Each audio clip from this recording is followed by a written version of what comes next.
Boa noite, então, meus colegas do grupo de estudos, encerrando o nosso livro, As Consequências Econômicas da Paz, do Keynes, livro, assim, impactante. E eu digo aqui, já de forma antecipada, é um livro que é um documento histórico, né, que revela a percepção, que é uma palavra que conversamos ao longo dessa semana nas minhas disciplinas, de que algo não iria acontecer bom no futuro. E Keynes conseguiu ter essa percepção nesse tratado de Versalhes, nas tratativas, né, de Versalhes, após a Primeira Guerra Mundial. Sem mais delongas, vamos então às apresentações. Tiago, contigo, o capítulo 5, intitulado As Reparações. Vamos lá. Obrigado, professor. Boa noite. Boa noite aos colegas também. Apresentar aqui o capítulo 5, As Reparações. Só falar uma coisa antes de tudo. Ele é um capítulo bem grande, vai da página 77, 77 a 150, eu acho, alguma coisa assim. Então eu tentei enxugar o máximo possível, mas talvez fique um pouco grande a minha apresentação. Eu vou tentar ser breve. Bem, o capítulo é separado em 5 seções. O primeiro tratando sobre os compromissos anteriores às negociações de paz. E Keynes inicia o capítulo estabelecendo a base contratual sobre a qual a Alemanha depôs suas armas. Ele destaca que os termos foram definidos pelos 14 pontos do presidente Woodrow Wilson e por uma nota dos aliados de 5 de novembro de 1918. O acordo estipulava que a Alemanha deveria pagar, abre aspas, por compensações por todos os prejuízos sofridos pela população civil das nações aliadas e a sua propriedade em virtude da agressão alemã por terra, por mar e pelo ar. Keynes enfatiza que essa linguagem limitava as reparações aos danos civis diretos e excluía explicitamente os custos totais da guerra, uma vez que o discurso de do presidente Wilson do começo de 1918, que foi usado como base para a, a, o armistício, proibia as contribuições ou danos punitivos. E aí o Keynes vai explicar e tal, vai fazer uma análise entre os 14 pontos e a nota, algumas coisas que não se encaixam bem, mas depois ele analisa as reivindicações de cada um dos principais aliados, corrigindo o que ele via como exagero dos populares e oficiais. Ele começa com a Bélgica, e ele começa com a Bélgica porque a Bélgica se tinha um entendimento na época de que ela era o grande Marte da guerra, de que ela tinha sofrido um sacrifício imenso e tal, que ela era neutra e foi arrastada assim para a guerra e tal, então ela tinha sofrido muito. Ele comenta que no começo, de fato, ela teria sido a que mais sofreu, mas que já no segundo ano da guerra já não era essa a realidade. E ele aponta alguns pontos interessantes sobre isso. A questão da área devastada do país era uma pequena porção do país, que já é pequeno, e em grande parte uma zona economicamente menos desenvolvida.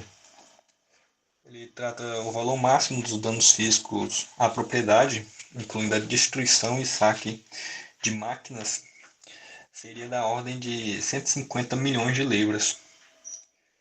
Reclamações adicionais por multas, requisições e taxas impostas pela Alemanha poderiam representar cerca de 100 milhões de libras. E a estes valores ele acrescenta 250 milhões de libras que foram adiantados à Bélgica pelos seus aliados para cobrir os custos totais da guerra. Os aliados tinham dado um empréstimo à Bélgica para reconstruir e tal. Então, no total, essa indenização que a Alemanha deveria pagar à Bélgica seria de mais ou menos 500 milhões de libras. A situação da Bélgica ele usa para comparar com a França, que era bem diferente. E Keynes reconhece que a destruição na França foi de uma escala muito maior do que na Bélgica, tanto porque o país é muito maior, a fronteira bem maior. Mas, no entanto, ele contesta veementemente as estimativas oficiais francesas, que chegavam a 3 mil milhões de libras, pelo senhor Loucher, e até 5 mil milhões 360 mil, 5.360 milhões de libras.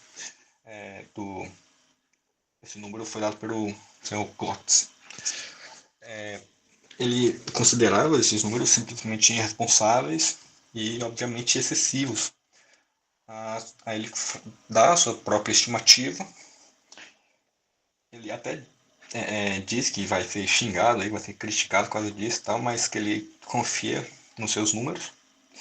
E dá que o valor dos danos físicos e materiais nas áreas ocupadas e devastadas no norte da França dificilmente justificaria uma conta de mais de 500 milhões de libras.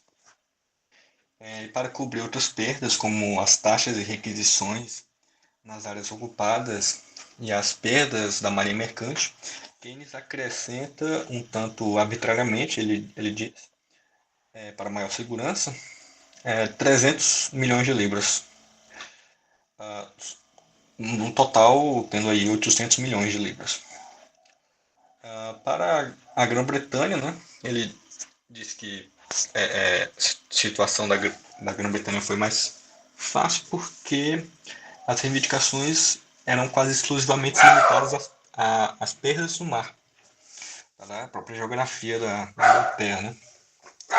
A sua estimativa inclui o valor de reposição da marinha mercante perdida, que dá um número de 7.759.090 toneladas, sendo de um valor de 230 milhões de libras.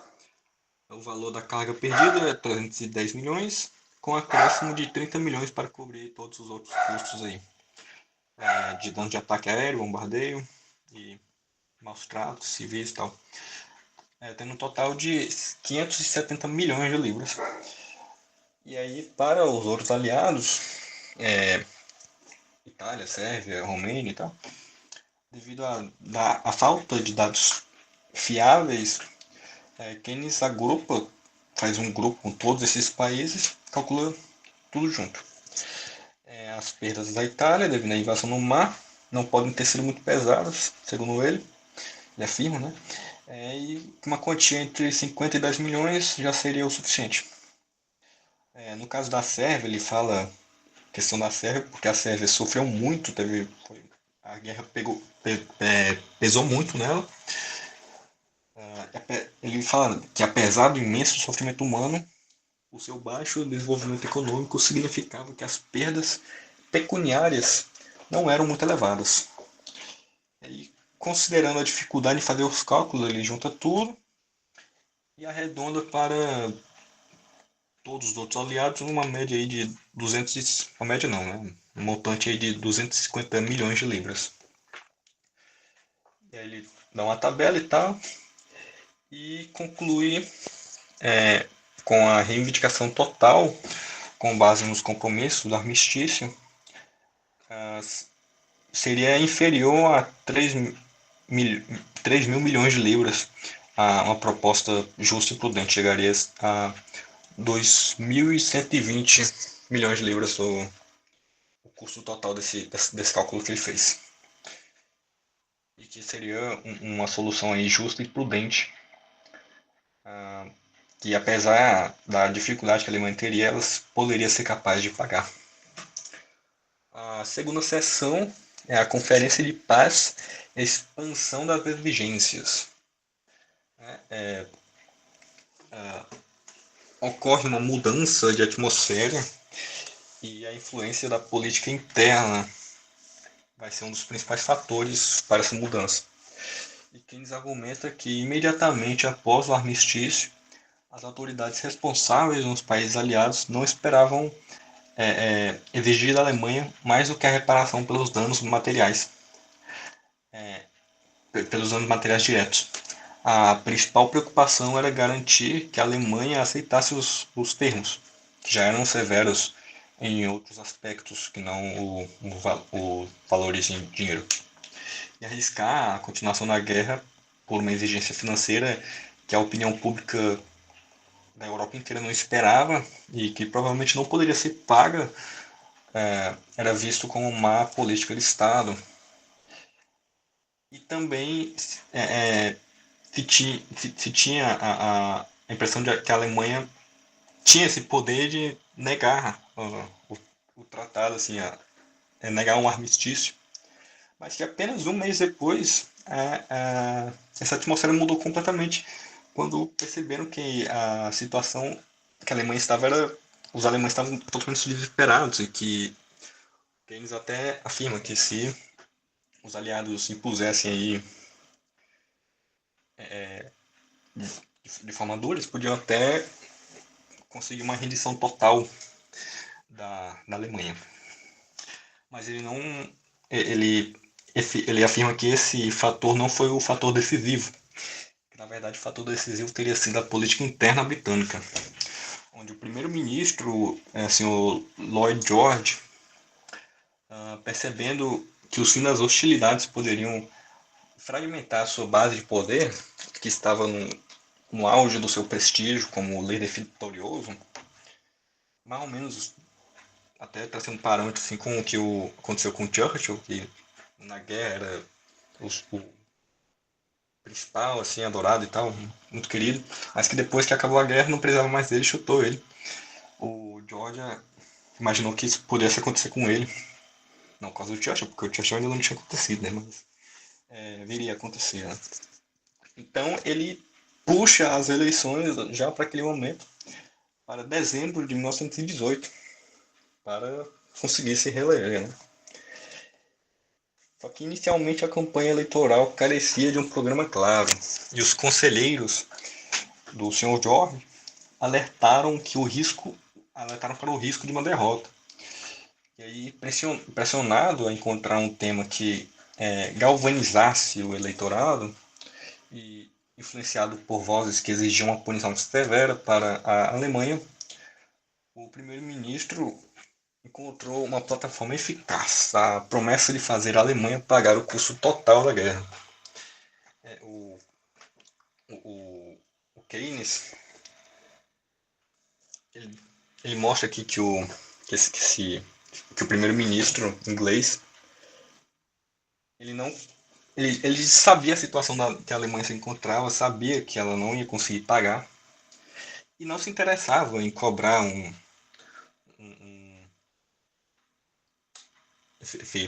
essa indenização muito forte, assim, cobrar todos os custos da guerra. E só que pela pressão da eleição e tal, ele passa de um discurso prudente e realista de que não iria conseguir forçar a Alemanha a pagar muito, porque ela mesma não iria conseguir pagar muito, e passa dessa prudência e realismo a cobiça idiota e egoísmo em relação à indenização alemã. Cobiça porque eles não iriam usar a indenização para consertar o país, porque eles não estavam. A mentalidade mudou no sentido de usar a indenização para pagar a dívida externa, a dívida britânica, a dívida da Inglaterra.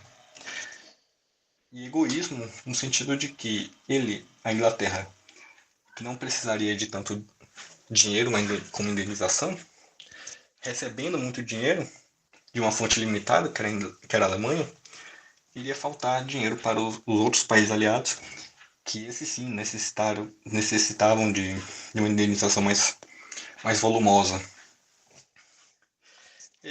E aí ele traça linhas gerais para a proposta que os ingleses, que ele acredita que os ingleses tinham antes da conferência.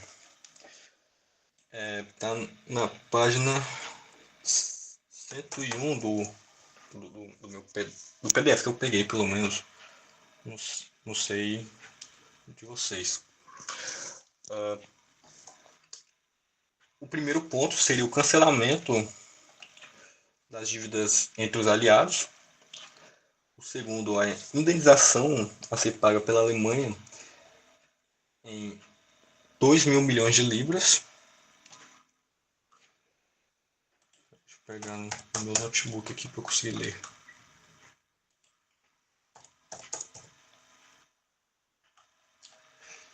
E a terceira, a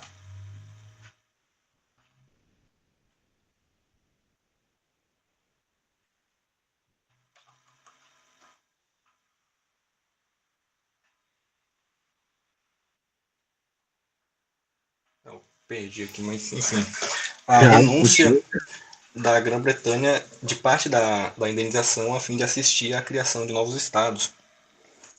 Eles também pensam em criar um crédito a ser dado à Alemanha e tal, para permiti-la pagar a reparação, né?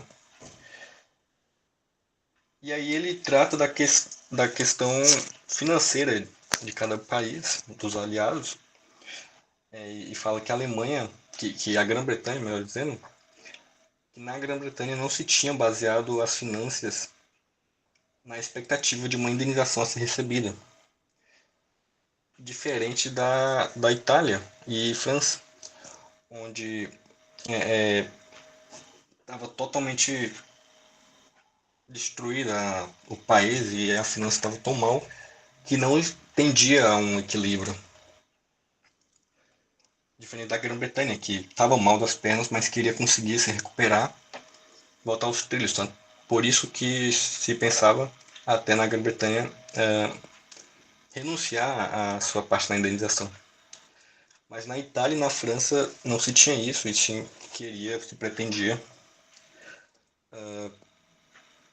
Se via um caos à frente, e para esse caos não chegar, os, os líderes dos países, hein, desses países, usam da reparação da Alemanha como propaganda para que o povo não olhasse para o caos financeiro que iria acontecer, e mesmo recebendo essas reparações não seriam suficientes para cobrir os custos da guerra, os custos do país inteiro. E aí o Keynes volta propriamente à conferência e trata sobre o sofisma das pensões e a expansão da dívida. E na conferência tornou-se claro que era impossível convencer o presidente Woodrow Wilson de que a exigência de cobrar o custo total da guerra era compatível com os 14 pontos dele. A solução encontrada foi uma manobra que o autor descreve como uma obra-prima da arte do sofisma. A solução foi expandir a definição de danos causados à população civil, para incluir os custos governamentais, com pensões e indenizações pela dispensa do serviço militar, pagas aos soldados e às suas famílias. Ele diz que isso era um argumento sentimental muito poderoso, no sentido que seria monstruoso uma mulher cuja casa foi destruída recebesse uma indenização, enquanto outra, cujo marido foi morto no fronte de batalha, não tivesse o mesmo direito, não recebesse nenhuma reparação. Porém, o autor desmonta este argumento afirmando que a questão fundamental não era a justiça da compensação, mas sim se estes custos estatais se enquadravam nos termos do armistício. A sua conclusão é que se as palavras têm um sentido e os compromissos devem ser cumpridos, não temos direito à compensação das despesas de guerra do Estado relativas ao pagamento de pensões. E aí, financeiramente, a inclusão dessas pensões teve um impacto imenso. Pelas reivindicações legítimas, os danos diretos, que se estima em cerca de 2.000 a 3.000 milhões de libras. Os custos das pensões e indenizações por volta de 5.000 milhões de libras, sendo no total 8.000 milhões de libras. Lembrando que no cálculo que ele tinha feito estava por volta de 2.000, um pouco mais que 2.000 milhões. Ou seja, um número muito mais alto agora. Essa manobra permitiu que o primeiro-ministro da Inglaterra, o Sr. Lloyd George, afirmasse que, embora não tivesse conseguido a totalidade dos custos da guerra como prometido na campanha eleitoral, tinha obtido uma parte substancial, enquanto o Woodrow Wilson podia se consolar com a fórmula que não era uma quebra chocante dos seus compromissos. Então, era tipo, o George fingia que era bondoso e o Wilson fingia que acreditava, assim. Ou então o Wilson só tinha sido passado a perna, não sei se ele percebeu ou não. Outro problema que o Keynes trata é da indeterminação do valor final da dívida, da reparação. Uma característica do tratado é o fato de não fixar uma soma final para a dívida alemã. A razão para essa omissão era puramente política. Fixar um valor realista para a capacidade de pagamento da Alemanha desapontaria a opinião pública na França, que estava em frangalhos, e na Grã-Bretanha, onde foi acendido essa ideia, que tinha sido levada a esperar essas somas astronômicas. Por outro lado, fixar um valor para os danos totais que satisfazesse essas expectativas seria facilmente contestado como irrealista e injustificado. A solução foi deixar em aberto o valor, criando a comissão de reparações para calcular até maio de 21. Essa decisão, o autor diz que foi de igual inconveniência para a Alemanha, que não sabe o quanto deve pagar, e para os aliados que ignoram o que vão receber. Aí a seção 3 se chama A Capacidade de Pagamento da Alemanha. Ele vai tratar exatamente dessa capacidade de pagamento da Alemanha. E aí Keynes realiza uma análise meticulosa da capacidade alemã de pagar, dividindo-a em três categorias principais: a riqueza imediatamente transferível, o transporte marítimo e os títulos estrangeiros. A riqueza imediatamente transferível, eu falei errado, a riqueza imediatamente transferível, a propriedade em territórios cedidos e pagamentos anuais. Na riqueza imediatamente transferível, você teria ouro e prata, e aí sim o transporte marítimo e os títulos estrangeiros. E aí, em questão do ouro e prata, ele trata que o Reichsbank, banco da Alemanha, possuía um estoque oficial de ouro em novembro de 18 de 115 milhões de libras. Ele chega até especular que com a prata e as reservas privadas, o total poderia chegar até 125 milhões de libras. No entanto, esse valor não estava intacto, que durante o armistício os aliados exigiram que a Alemanha usasse o seu ouro para pagar por importações essenciais de alimentos. Como resultado, em setembro de 1919, a reserva de ouro já tinha caído para apenas 55 milhões. Também tem outra questão, que Keynes argumenta que confiscar o restante, ou seja, esses 55 milhões, seria imprudente. E os aliados não queriam, pois representava menos de 4% da circulação de papel moeda, e a sua remoção destruiria completamente o valor do marco, prejudicando os próprios aliados, especialmente a França e a Bélgica, que pela invasão da Alemanha detinham uma grande quantidade de marcos. O transporte marítimo, a seção de praticamente toda a marinha alemã, foi totalmente foi praticamente toda avaliada em 120 milhões. E títulos estrangeiros, Keynes estimou que após a dedução por sequestro e perda de valor e evasão de capitais, o valor remanescente seria entre 100 e 250 milhões. O total de riqueza imediatamente transferível ficaria entre 250 a 350 milhões. Nada muito mais que isso. A conclusão de Keynes é que o total de riqueza que a Alemanha poderia transferir imediatamente era esse 250 e 350 milhões no máximo. E aí, sobre propriedade em territórios cedidos, o tratado estipulava que a Alemanha receberia pouco ou nenhum crédito por propriedades governamentais em territórios como Alsácia-Lorena e suas colônias. O valor acreditado por outros bens, como o material cedido no armistício, seria modesto, estimado em cerca de 80 milhões de libras. Em pagamentos anuais, Keynes argumenta que a capacidade alemã de gerar um excedente de exportações foi severamente comprometida pela perda de territórios. Territórios esses que continham um terço de seu carvão e 3/4 do seu minério de ferro, e a sua marinha mercante e seus investimentos no exterior. Ele conclui que um excedente anual de 100 milhões de libras seria uma estimativa otimista, cujo valor presente seria aproximadamente 1.700 milhões de libras. Então, somando tudo, ficaria em torno de 2.000 milhões de libras, voltando ao mesmo valor que ele já tinha calculado antes. Então, aquele valor era o valor mais correto a ser seguido mesmo. Ele acertou. A quarta seção trata exclusivamente sobre a comissão de reparações. E aí o capítulo detalha a criação dessa comissão de reparações com poderes sem precedentes.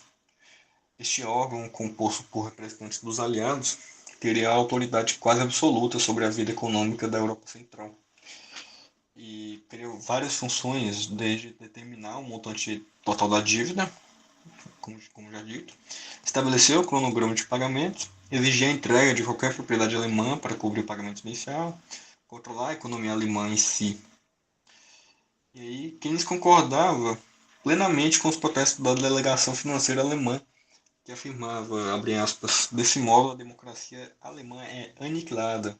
A Alemanha deixa de ser um povo e um Estado, passa a ser um simples empreendimento comercial, colocada pelos seus credores na mão de um administrador de massa faleira. O autor conclui a sua análise com uma nota irônica, mas esperançosa. Relata que a população de Viena, na sua miséria, acreditava que a comissão, não podendo tirar-lhes mais nada, só poderia vir para lhes trazer ajuda. Para Keynes, talvez eles estivessem certos. Ele sugere que, ao ser forçado a confrontar a realidade da desintegração econômica na Europa, a comissão de reparações poderia, por necessidade, evoluir de um instrumento de rapina e opressão para um conselho econômico da Europa, focado em restaurar a vida e a prosperidade, até mesmo nos países inimigos. O quinto e a última seção do capítulo trata sobre as contrapropostas da Alemanha.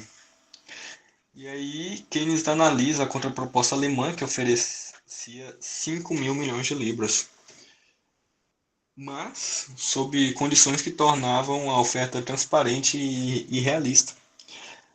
Essas condições incluíam a anulação de grande parte do tratado e a inclusão de créditos que não estavam previstos pelos aliados, reduzindo o valor real de 5 mil milhões para 1.500 milhões de libras. Pelos cálculos do Keynes. E ele considera essa tática de simulado um erro, argumentando que a proposta honesta e direta teria sido mais eficaz. A Alemanha dá essa proposta imaginando que os aliados sabiam da condição dela e que teria meio que um espantalho, assim, só para mostrar para a população dos países aliados, a gente vai receber 5 mil milhões e tal. E que os aliados fossem concordar, fossem aceitar e tal, mas isso aí ela se lascou. E, em conclusão, o capítulo 5, as reparações, demonstra como as decisões políticas, a desinformação e o desejo de vingança, como o da França, desde a Guerra Franco-Prussiana, levaram à imposição de uma dívida de reparações que era, na visão do autor, Keynes, moralmente questionável e contratualmente ilegal e economicamente impossível de ser cumprida. E é essa a minha apresentação. Maravilha, Thiago. Caramba, velho. Foram 29, 30 minutos de apresentação. Foi uma leitura muito atenta, detalhista, do jeito que eu gosto. Capítulo bastante longo. Acho que você faz de uma forma muito serena, de uma forma muito tranquila. Gostei demais da apresentação, fiz aqui também alguns rabiscos em relação à sua fala. Interessante que é um capítulo que é bem denso, né, em relação a esse livro, As Consequências Econômicas da Paz. E o Keynes, praticamente, nesse capítulo, ele retrata a sua desilusão nesse tratado, né? E ele percebe que muito do que é exigido, na verdade, não confere em relação à realidade. Você exemplificou muito bem em relação à questão da Bélgica. Você citou muito bem em relação aos britânicos, o primeiro-ministro, Lloyd George, que também é uma figura bastante assim histriônica, né? Que tenta ser um oportunista para tentar a reeleição. Então, parabéns pela apresentação. Acho que foi uma apresentação muito segura, muito concisa, no sentido de conseguir, em pouco tempo, falar bem sobre os pontos mais importantes. Parabéns, Thiago. Acho que foi bem legal. Obrigado por ter dado essa contribuição aqui no nosso grupo, e principalmente aqui nós temos gravado isso, né? Importantíssimo isso. Então agora, Muito obrigado. Não seja por isso, Thiago, valeu muito pela apresentação, pena não ter ele visto. Davi, é contigo agora, capítulo 6, a Europa depois do tratado. Bom, eu vou apresentar então o capítulo 6, a Europa depois do tratado, só para fazer uma recapitulação. O outro capítulo que eu tinha apresentado anteriormente, que era a Conferência de Paz, ele falava bastante sobre a questão do grupo dos quatro, né, dos quatro primeiros-ministros, o Clemenceau, o Lloyd George e o Wilson, e mais o primeiro-ministro italiano. Aqui, de novo, nesse capítulo, a Europa depois do tratado, Keynes retoma mais uma vez, assim como Engels, ele retomava lá na Grande Ilusão muitas questões. Aqui o Keynes, de novo, bate nessa tecla do grupo dos quatro, mas num tom ainda mais pessimista. Então ele introduz já o capítulo argumentando que o Tratado de Versalhes ele não foi eficiente, porque ele não só pune a Alemanha, mas ele acaba comprometendo toda a recuperação de uma Europa pós-guerra. Então, ele denuncia a ausência de algumas medidas mais concretas de reconstrução do continente, a questão da estabilização financeira e a cooperação internacional, que também não funcionaram, e ele bota que o acordo ele refletia somente interesses imediatos dessas figuras políticas, desse grupo dos quatro, e não priorizou a população de fato e a recuperação da Europa. Apenas foi um movimento, um olhar de benefício de quatro figuras que tentavam tirar o máximo proveito, cada um da sua forma, do seu jeito. Então ele adota essa perspectiva mais, com um olhar bastante crítico para essas figuras, que, segundo ele, não tiveram muito o que oferecer, né? Foi falado muita coisa, foi apresentado 14 pontos para a paz, foram apresentadas medidas de punição para a Alemanha, mas a recuperação do continente europeu, de fato, acabou não acontecendo. Então, do ponto de vista histórico, a Europa sai da Primeira Guerra Mundial totalmente devastada. Ele coloca isso como com 10 milhões de soldados mortos, 20 milhões de pessoas feridas. Ele também estipula que a guerra custou cerca de 186 bilhões de dólares na época em gastos diretos e 150 bilhões em perdas econômicas indiretas. Então, alguns países, como a França e a Bélgica, tiveram as regiões industriais praticamente inteiras destruídas, e o Império Austro-Húngaro e o Império Otomano acabaram se desintegrando e originaram novos estados que não tiveram uma grande estabilidade, né? Como foi o caso da Polônia, originou a Polônia, a Tchecoslováquia, a Iugoslávia, a Hungria, a Áustria, que a Tchecoslováquia e a Iugoslávia posteriormente ainda se dividiram em mais países, agora mais recentemente ali, acho que foi nos anos próxima à questão da União Soviética ali. Então, ele faz essa argumentação que acabou criando uma grande fragmentação, um território que já era culturalmente fragmentado, mas estavam unidos por um território de império.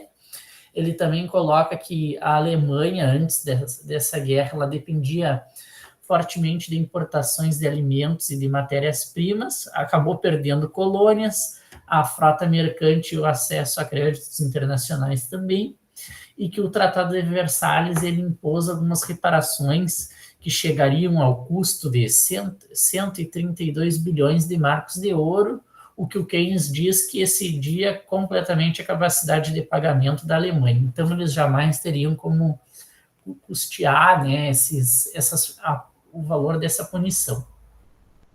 Isso acabou, então, essas punições, esse valor exorbitante, ele acabou provocando uma instabilidade financeira na Alemanha. Em 1923, a hiperinflação, ela reduziu o dinheiro deles, o marco, a quase zero, e no episódio que ficou conhecido como, que quer dizer, que se confirmou como parte dessas previsões do John Maynard Keynes. Ele também pontua que a Europa Central, que seriam ali a Áustria, Hungria, Polônia, Romênia, esses países que antes eram o Império Austro-Húngaro, o Império Otomano ali, eles passaram a enfrentar ainda mais fome e colapso econômico. A Áustria acabou sendo reduzida a um estado muito pequeno, menor do que era o território do Império Austro-Húngaro, após o fim do Império da dinastia do Habsburgo, que dependia de ajuda externa para alimentar a população já. Ele também coloca que a Rússia, depois da Revolução Russa lá de 1917, ela acabou ficando isolada do comércio europeu, o que agravou também a crise continental. Mas ele faz uma ressalva em relação aos países da Europa, que a Inglaterra, apesar de ter sofrido algumas consequências, principalmente em relação a dívidas e desemprego, ela ainda tinha o respaldo de ser uma potência, uma grande potência, tinha um vasto império colonial e um comércio marítimo bem expansivo. Então, ele argumenta que a Inglaterra, nesse caso, foi a que menos teve danos, né? Então, ele diferencia a situação britânica também da catástrofe que ameaçava a Europa continental. Outro ponto que ele coloca é que a desorganização econômica da Europa, ela foi somada à pressão do custo dessas reparações e a uma inflação altíssima, criou um terreno muito fértil para as revoluções sociais que a gente conhece, e que foi a Revolução Russa, principalmente, a instalação da República de Weimar na Alemanha, e nos anos seguintes ele também pontua que a Alemanha viveu as crises políticas aí decorrente principalmente das punições que o país sofreu, né? Uma das consequências futuras foi a ascensão do nazismo, mas ele também coloca o golpe de Kapp em 1920, o levante espartaquista e o fortalecimento posterior, né, do nazismo na década de 1930, isso tudo num período, num país que ele estava enfrentando instabilidade econômica e alimentando vários tipos de extremismo. Então, basicamente, o capítulo não é tão longo assim, eu tentei fazer uma síntese aqui.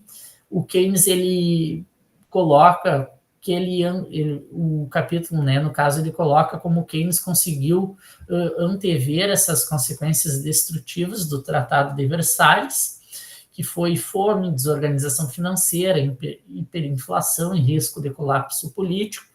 Ele basicamente pontua que foi um tratado completamente fracassado, só puniu e não reconstruiu nada, e que esses problemas decorrentes do tratado, eles não eram apenas da Alemanha, né, mas de toda a Europa, que dependia de uma cooperação muito forte para se reconstruir, e que não acabou acontecendo, como a gente sabe. Então, ele também coloca que a miopia dos líderes, lá em 1919, durante a Conferência da Paz, Tratado de Versalhes, abriu caminho para uma crise posterior, em 1923, a Grande Depressão em 29 e, como última consequência, a Segunda Guerra Mundial. Então, acho que, basicamente, a minha interpretação do capítulo, né, é como o Tratado de Versalhes foi um completo fracasso. Keynes deixa isso bem claro.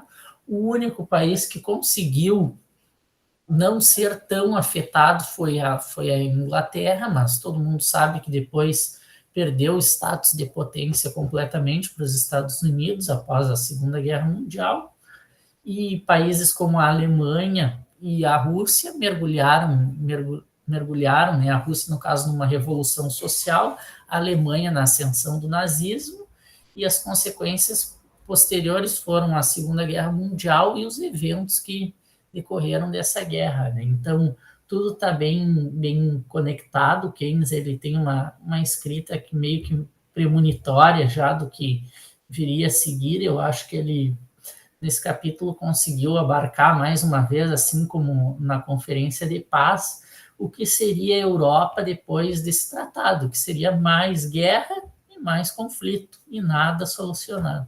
Acho que é isso. Excelente, Davi. Impecável também a apresentação, gostei demais, sempre seguro, né? Sempre confiante na sua apresentação, e conseguiu fazer uma excelente análise, né, em relação aos eventos que vão se desdobrar, principalmente a partir do Tratado de Versalhes, que você falou muito bem, né? Fracassou, e o país que, evidentemente, não teve tantos, vamos colocar entre aspas, né, não teve tantos prejuízos como foram os britânicos, não conseguiram resolver essa equação em relação à Alemanha, não conseguiram resolver também essa equação em relação também à própria situação europeia. É interessante, Giovanni, que você já vai falar daqui a pouco, foi um pouco da nossa conversa essa semana na nossa aula, né? A postura dos europeus em relação à Alemanha não foi a mais correta, a mais adequada no pós-Primeira Guerra Mundial, e a crise de Berlim que a gente tratou na nossa última aula, no nosso último encontro, foi, na verdade, também um alerta, muito curioso isso, né? Hoje a gente está tendo o nosso grupo de estudo, foi mais um alerta dizendo, olha, não podemos errar de novo com a Alemanha, precisamos resolver essa situação alemã, não podemos levar novamente a Alemanha a uma crise sem fim, trágica. E na crise de Berlim, nós mencionamos na aula, né, de 58 a 63, essa situação foi bem resolvida, e cá para nós, agora a Alemanha está num outro patamar, né? Mas não foi a mesma situação que se desenrolou no mundo pós-Primeira Guerra Mundial, né? Que lançou as sementes, como disse bem o Davi, sementes do nazismo, né? A gente não pode esquecer isso. A gente fala às vezes do nazismo, mas há os extremismos, né? Tanto o extremismo de esquerda quanto também o extremismo de direita, mas o extremismo de esquerda, de direita, que acabou superando e vencendo e criando condições para a trágica Segunda Guerra Mundial. Giovanni, é contigo agora. Desculpe aí me alongar nesse comentário do Davi. Parabéns, Davi, sucesso sempre. Bom, boa noite, primeiramente. Vou falar um pouco sobre o capítulo 7, que são as soluções. Então, que o Keynes ele vai falar um pouco sobre essas soluções, vai discutir um pouco sobre o tratado e vai dar algumas possíveis melhorias, digamos assim, para as soluções apresentadas pelo tratado. Para iniciar, então, ele fala que ele, durante o livro, ele tratou a Europa e as perspectivas da Europa, a situação em que a Europa se encontrava com uma visão um pouco negativa, um pouco depreciativa, justamente por ter passado pela guerra e estar um pouco desconstruída, digamos assim. Ele também critica a questão da Conferência de Paris por ela ter falhado, digamos assim, por ela falhar, enfim. Só que ele ressalta que quando ele trata da Europa, ele não fala de modo geral no que a gente conhece como a Europa.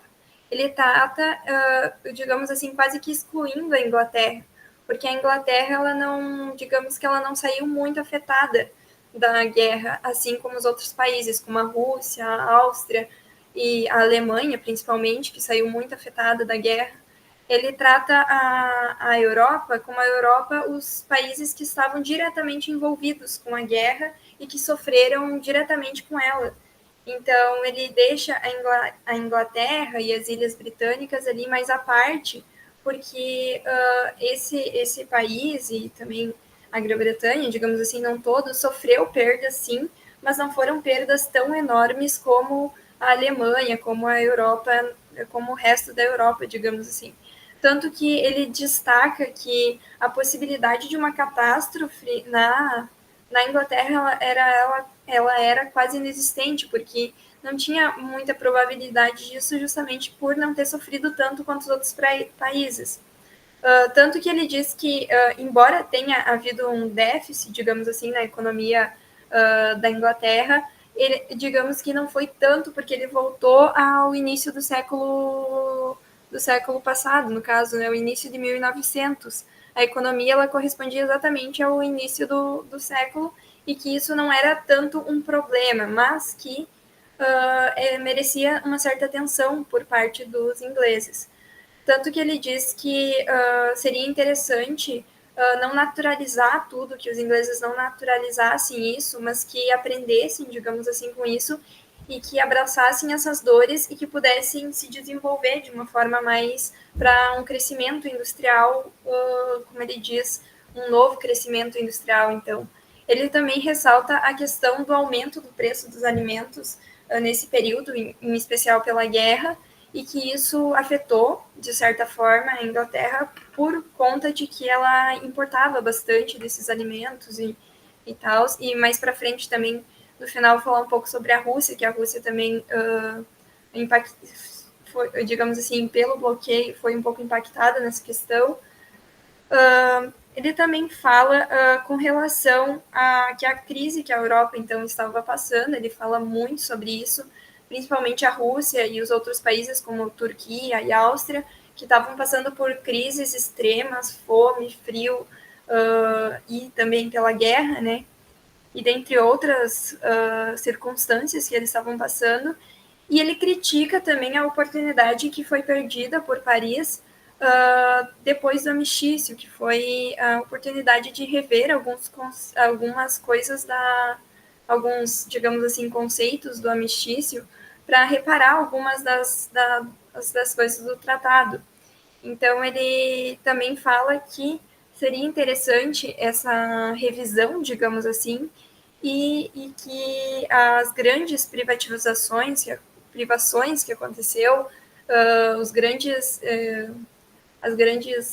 imposições que teve sobre a Alemanha, isso poderia acarretar mais para frente uma revolta, enfim, o que realmente aconteceu na Segunda Guerra Mundial, né? Que houve toda aquela questão da ascensão de Hitler e toda essa questão. Ele destaca que seria interessante, então, a substituição de alguns governos europeus, justamente porque eles, digamos que eles não iam atrás da paz, mas, ao contrário, eles estavam querendo guerra, digamos assim. Então, para ele, teria que haver essa substituição desses governos. Ele fala também mais para frente disso. E ele também fala, ele divide, digamos assim, esse capítulo em subtópicos, que ele fala um pouco sobre a revisão do tratado, então ele vai falar um pouco sobre isso, a liquidação das dívidas entre os aliados, o empréstimo internacional e a reforma monetária, no caso, e as relações da Europa Central com a Rússia.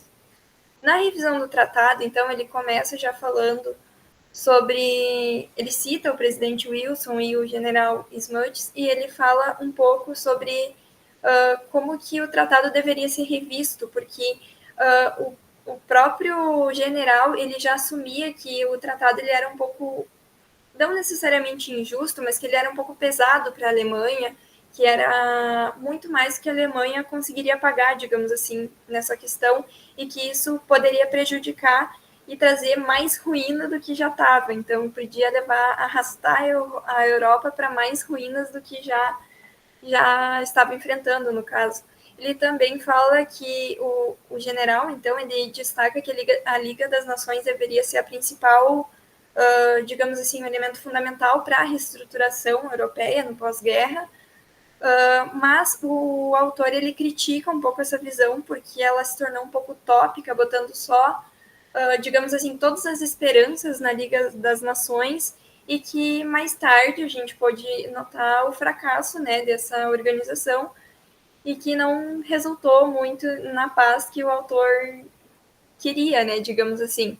Mas ele reconhece que a Liga das Nações ela era importante, que ela era um instrumento que poderia ser utilizado sim para preservar a paz, mas ele destaca justamente que a Liga das Nações ela estava sendo muito focada no status quo das potências que estavam, digamos assim, dos interesses ali das potências. Então, ele destaca que ela poderia ser sim muito eficaz, ela poderia ser sim muito utilizada para a paz, mas que ela ainda estava sendo muito influenciada, então, por esses interesses, enfim, pelo status quo dessas potências.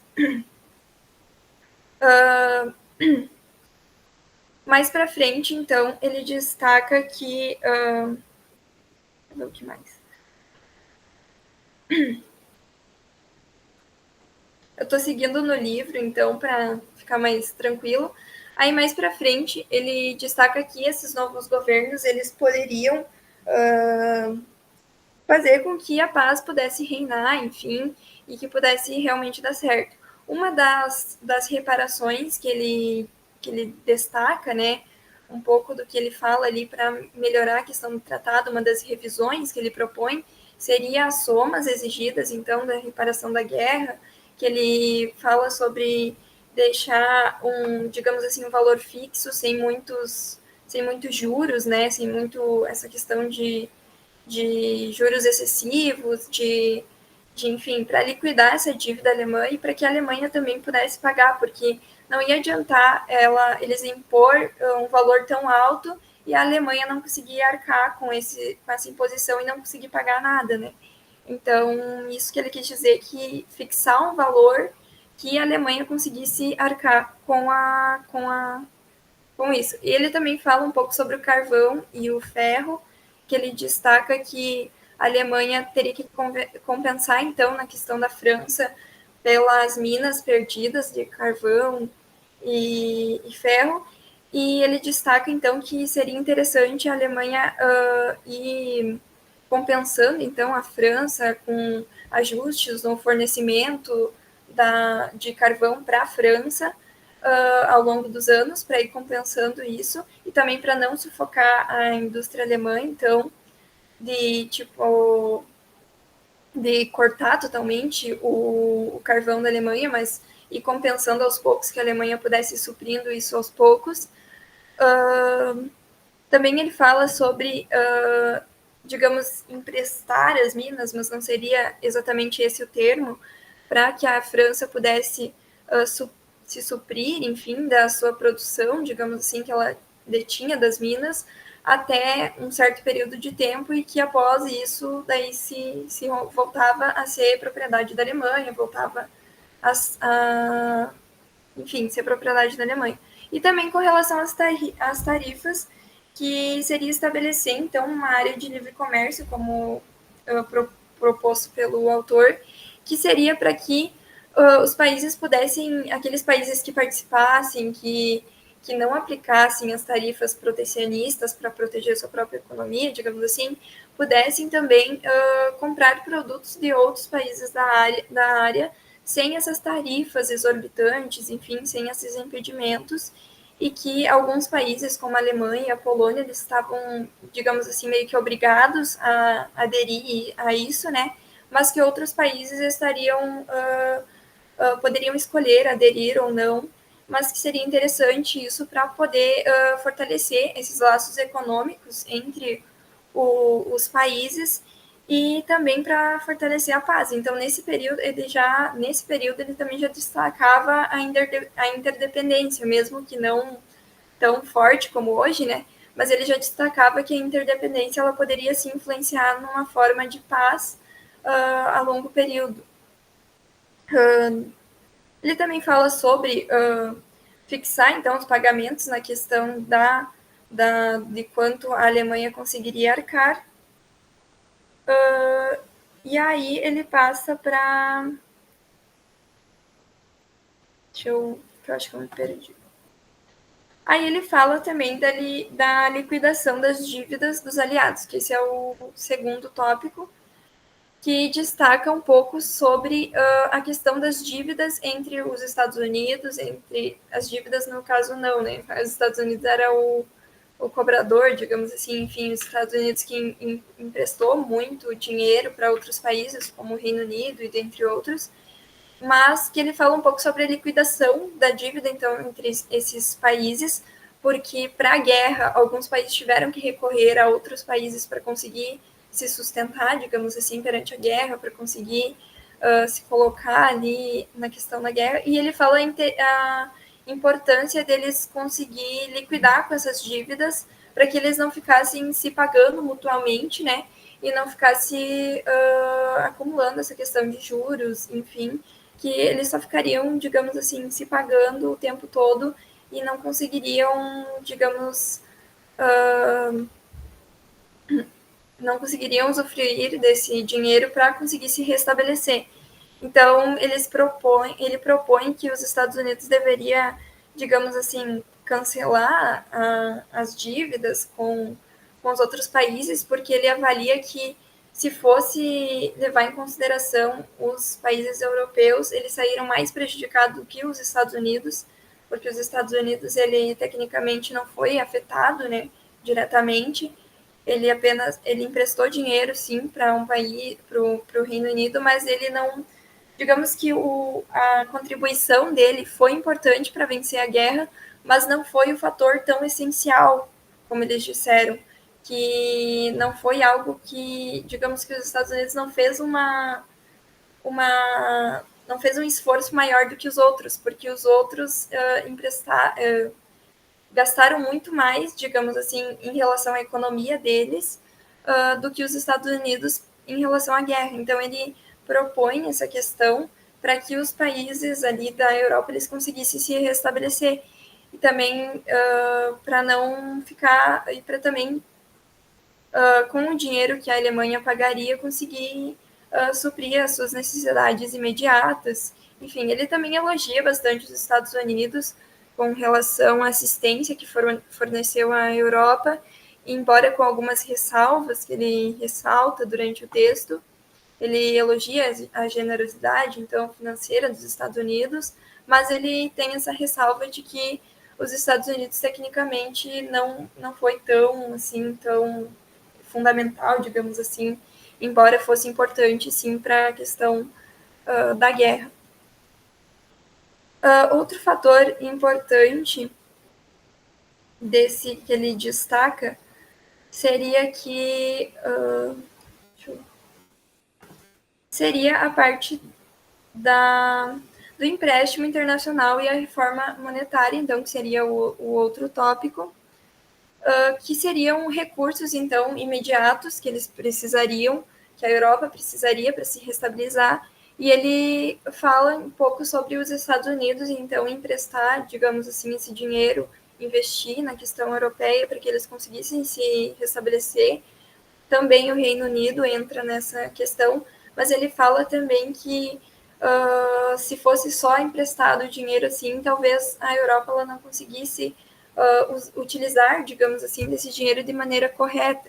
Então, ele destaca que seria interessante que os países europeus eles conseguissem ter essa questão de comércio exterior, digamos, de se tornarem amigos, digamos assim, para que os Estados Unidos pudessem ajudar nessa questão, e o Reino Unido também. E a finalidade desse empréstimo seria justamente importar alimentos, matérias-primas, reorganizar, então, o sistema que estava bem complicado, estava bem decadente, para conseguir se restabelecer e reparar também as dívidas, enfim, internas e externas dos países, além dos Estados Unidos conseguir, digamos assim, reconhecer a resistência europeia e defender, digamos assim, a Europa nessa questão. Deixa eu ver se tem mais algo que... Mas eu acho que seria mais ou menos isso nessa parte. E aí entra a questão da Rússia, que eu acho que é interessante citar, que ele fala um pouco das relações da Europa com a Rússia.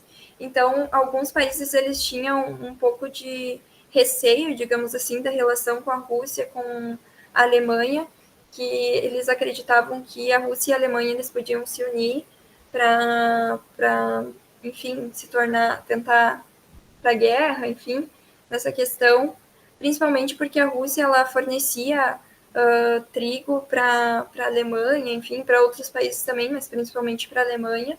Então, eles meio que bloquearam esse comércio essa relação entre Rússia e Alemanha, o que ele diz que não é uma decisão muito favorável, porque afetou não só a relação entre a Rússia e a Alemanha, não só, digamos assim, afundou a economia alemã, mas também levou aos outros países ter um aumento, digamos assim, na questão de alimentos e tal. E ele destaca que não tinha motivos necessários assim para ter medo de Alemanha e da Rússia se unirem, porque a Alemanha e a Rússia eles tinham objetivos, digamos assim, diferentes, a política era um pouco diferente, então isso não resultaria numa união, digamos, para combater outros países, para tentar tomar outros países, o que era um ponto que preocupava, digamos assim, os europeus, e que ele considerava pouco provável que isso acontecesse. Então, ele também destaca que a Alemanha era importantíssima e que afundar a Alemanha não ia ajudar na questão de impedir uma nova guerra, justamente porque a Alemanha ela ajudava muito na questão para a Rússia, na questão de logística, de transporte de alimentos da Rússia, e dentre outras questões, de recolhimento de cereais, enfim, como ele cita ali, para o mercado internacional, e isso afetou não somente a Alemanha, mas também outros países. E ele destaca que isso foi uma decisão, que seria uma decisão um pouco errônea, justamente por prejudicar outros países. Ele também destaca que quem tem uma visão assim meio que de bem ou mal com relação à Alemanha e aos outros países aliados, que esse livro não seria tão interessante para essa pessoa, porque ele defende muito a questão de paz e essa questão de não de condenar a Alemanha necessariamente, de afundar a Alemanha, mas ele defende uma forma de que a Alemanha pague pelo que ela fez, mas que de maneira que ela consiga pagar. Então ele fala que a pessoa que tiver uma visão um pouco de meio que de bem ou mal e não de interesses de estados não se adaptaria muito à questão desse livro.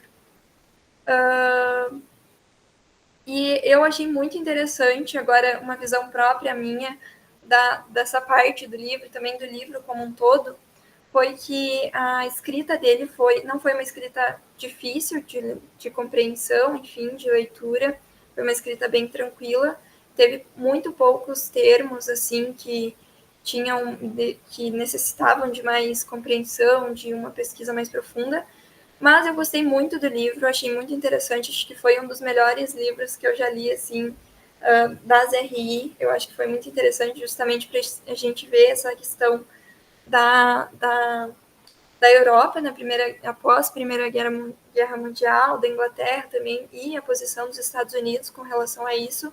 Achei muito interessante que ele usufruiu também bem no final, ele colocou como se fosse um poema, que eu achei muito interessante, que condiz muito com o que a gente leu até aqui, eu achei muito bom. Inclusive o poema, eu acho que é uma forma da gente conseguir relacionar um conteúdo com a questão mais de uma forma mais profunda, digamos assim. Achei interessante que ele conseguiu abordar os temas de maneira muito explicativa, muito exemplificada e não tão difícil de entender. E eu acho que seria mais ou menos essa a minha apresentação. Não sei se deixei faltar algo. Não, foi perfeito, Giovana. Acho que captou bem o espírito desse último capítulo, que praticamente encerra uma obra, novamente repito e reitero, né? Tiago, Giovana, Davi e Malu, ele é um protagonista, vamos colocar nesses termos, ele é um protagonista, um espectador dessa situação, né? Que está acontecendo na Europa, e ele demonstra ao longo da obra, vocês puderam captar isso também, essa insatisfação, né? Essa desilusão do Tratado de Versalhes, né? Então, esses 7 capítulos, praticamente, ele deixa muito claro que a Europa não ficará melhor com esse Tratado de Versalhes. Esse Tratado de Versalhes, como o Davi disse na apresentação anterior, foi um grande fracasso e, infelizmente, causou, e a gente sabe que nós estamos agora no futuro, vendo que causou, de fato, um grande estrago, um grande estrago. Eu queria agora, meus queridos e minhas queridas, para encerrar o nosso encontro de hoje, que eu acho que foi muito positivo, 3 capítulos apresentados, encerramos mais uma obra que praticamente mostrou como era a Europa pós-Primeira Guerra Mundial.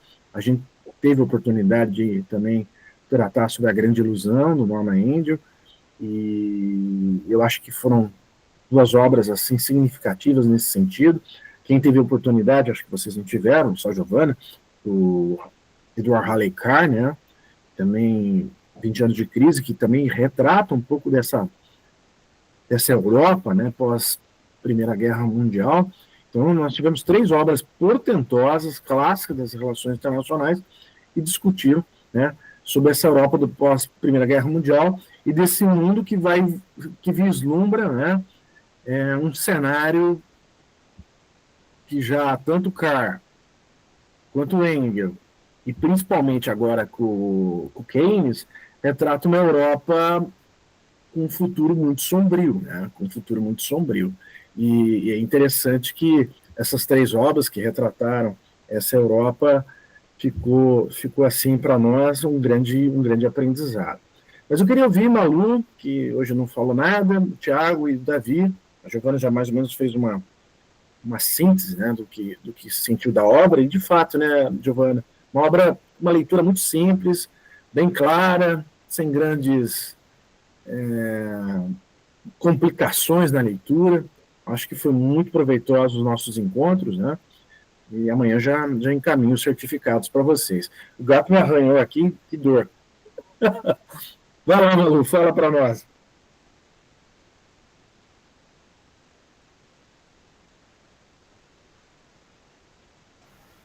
Nada da Malu? Davi, contigo, o que você achou da obra? O que você sentiu da obra? Comenta aí, por favor.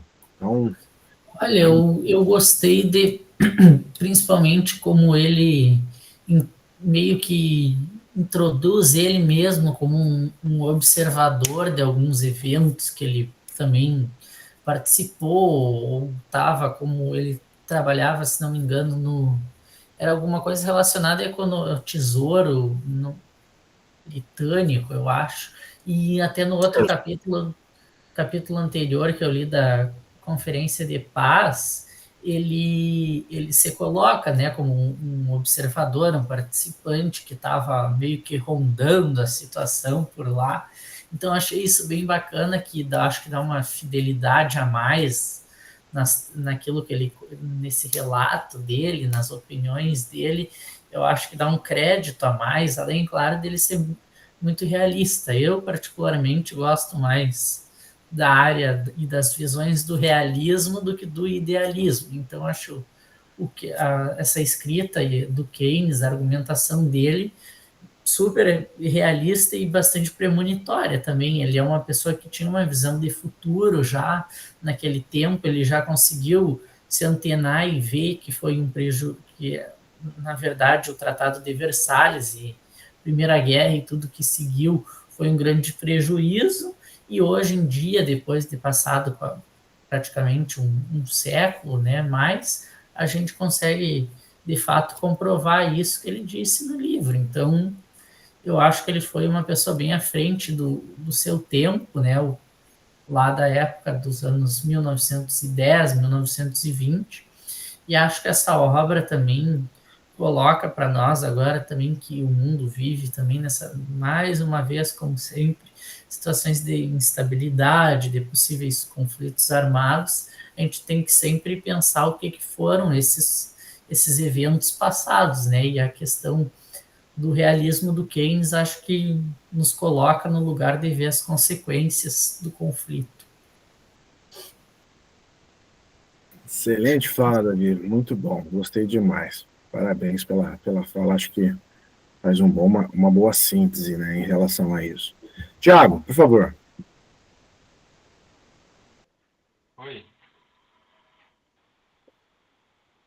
Não, fazer uma síntese do que você achou da obra, dar uma apanhada aí em síntese, bem rápido. Bem, eu achei mais interessante mesmo do que a do grupo, a obra passada, né? Eu achei um pouco difícil de ler, principalmente o capítulo, trata muito número e tal, então. Mas achei extremamente enriquecedor, no sentido de que muitas dúvidas que eu tinha, esse livro respondeu e tal, então realmente achei muito, muito bom, muito bacana. Bem, muito bem. Malu, agora, gostaria de falar? O Thiago tem mais alguma coisa para complementar? Não. Faz bem. Perfeito. Malu.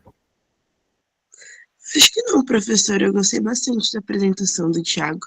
Apesar de que ele tinha muitas páginas, mas eu achei que foi uma apresentação muito boa. Guerreiro. Obrigado. Microfone, professor. Tá. Obrigado, Giovana. O cara às vezes esquece. Então, Malu, era um comentário geral sobre a obra, o que você achou, se gostou, o impacto da obra para você. Obrigado, Giovana. Ai, perdão, professor. É que eu fixei mais no do Thiago, porque foi a primeira apresentação, e como foram muitas páginas, daí eu tava pensando mais da dele. Mas eu gostei da de todas, assim. É que eu fiquei pensando ali que ele tinha mais quase. Acho que deu quase 80 páginas, né? Eram muitas páginas, daí eu fiquei com isso em mente. Mas enfim. Perfeito, Malu, obrigado. Não respondeu o que eu queria falar sobre a obra, né? O impacto da obra para você, o que você achou da obra, se gostou da obra, se não gostou, se gostou da escrita do Keynes, mas está muito bem. Giovana, palavras finais, então, para a gente encerrar o nosso grupo de hoje. Infelizmente, nesse ano, talvez a gente retorne, mas não vou prometer para vocês, porque eu vou estar diante de um desafio para finalizar a minha tese para professor titular. Eu não quero me comprometer com vocês sem terminá-la. Mas, Giovana, palavras finais, por favor. Eu acho, como eu já disse, eu achei muito interessante a parte que ele preveu muito do que aconteceu após a Primeira Guerra Mundial, então ele preveu muito dos acontecimentos como a Segunda Guerra Mundial. Ele falou durante meu capítulo, acho que eu acabei não citando, mas ele falou alguma coisa de revolução, que foi o que ocorreu, né, mais tarde. Então acho que foi muito interessante, eu gostei muito da leitura, acho que foi uma das melhores leituras que eu já fiz, como eu já disse. Eu gostei muito da visão dele, que ele tinha uma visão muito a longo prazo, então acho que foi bem interessante ver essa visão nas relações internacionais. E eu ficava muito chocada quando eu estava lendo o livro, porque muito do que ele estava falando lá realmente foi o que aconteceu depois, como eu já estudei a questão da Segunda Guerra Mundial, então muito do que ele falou no livro realmente aconteceu depois, e foi a questão da Alemanha ter digamos assim, alimentado aquele sentimento de revolta e ter ascendido, né? Então, líderes como o Hitler. Então, acho que foi muito, muito proveitosa essa leitura, porque eu acho que dá para fazer muitos links com o que a gente está estudando em Guerra Fria também, por que não, né? Eu acho que dá para fazer uns links da questão da interdependência também, que foi algo que eu consegui ver ali na hora que ele falou da questão comercial de unir, digamos assim, os países europeus e promover o comércio entre eles para que eles pudessem, assim, se tornarem interdependentes e aí promover a paz, né, uma paz mais duradoura. E também, como o professor falou muito essa semana, na questão de percepção, a percepção dele realmente foi muito incrível, assim, tanto percepção de ameaça com relação ao Tratado de Versalhes, o que o Tratado de Versalhes poderia acarretar mais para frente, quanto a percepção de outros níveis, enfim. Eu acho que foi realmente muito interessante. Gostei muito, como eu disse, da questão poética no final, achei muito, muito emocionante, gosto muito dessa parte poética, então acho que é interessante no livro, por mais que o livro seja um resumo, não, abrange um assunto mais sério, mas eu acho que é interessante colocar algo mais emocional para que a gente consiga associar também com algumas coisas, então achei muito interessante essa parte, e com certeza um ótimo livro, com certeza recomendarei para quem quiser ler, enfim, e eu acho que é muito importante para quem estuda relações internacionais, com certeza tem que ler esse livro, é um livro assim, quase que deveria ser obrigatório para a gente ler, porque trata muito de questões históricas, e eu acho que é muito importante para a gente, principalmente a gente em formação, né? E eu acho que seria isso. Agradeço a todo mundo, perdão, porque em alguns momentos eu senti que oscilei um pouco na explicação, mas como eram muitas páginas, eu acabei deixando algumas coisas escaparem, mas acho que no geral é isso. Giovana, perfeito. Eu acho que nem deveria acrescentar aqui, mas como eu tenho que fazer uma mensagem final para vocês, agradecer muito vocês terem participado desses encontros, né, em relação a esse grupo, as consequências econômicas da paz. Acho que a Giovana conseguiu falar muito bem, né, que algo que vocês devem ter, pessoal. Acho que essa é uma mensagem final, né? A questão da sensibilidade que o Keynes teve, a questão que a Giovana novamente repetiu, e eu falei hoje, né, na aula, né, Davi, Malu e Tiago, a questão da percepção. A gente tem que ter essa percepção aguçada, e a gente tem que perceber quem são os atores envolvidos. Não só os personagens históricos, mas também todos os estados envolvidos, as demais forças transnacionais envolvidas. Para ser um bom profissional das relações internacionais, para ser um bom operador das relações internacionais, a gente tem que ter esses dois aspectos, pessoal. A sensibilidade bem apurada e essa percepção bastante aguçada, né? E sempre, não se esqueçam, encerra agora o nosso encontro de hoje, a questão de sempre avaliar o cálculo de poder, o que está acontecendo por trás dos fatos.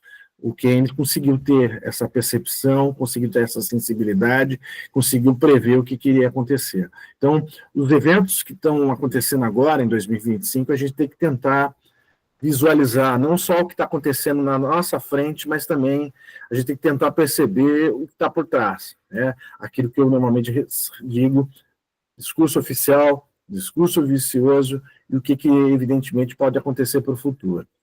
Eu acho que essa seria, então, a minha mensagem final. E, pessoal, agradecer novamente. Semana que vem não teremos o nosso grupo.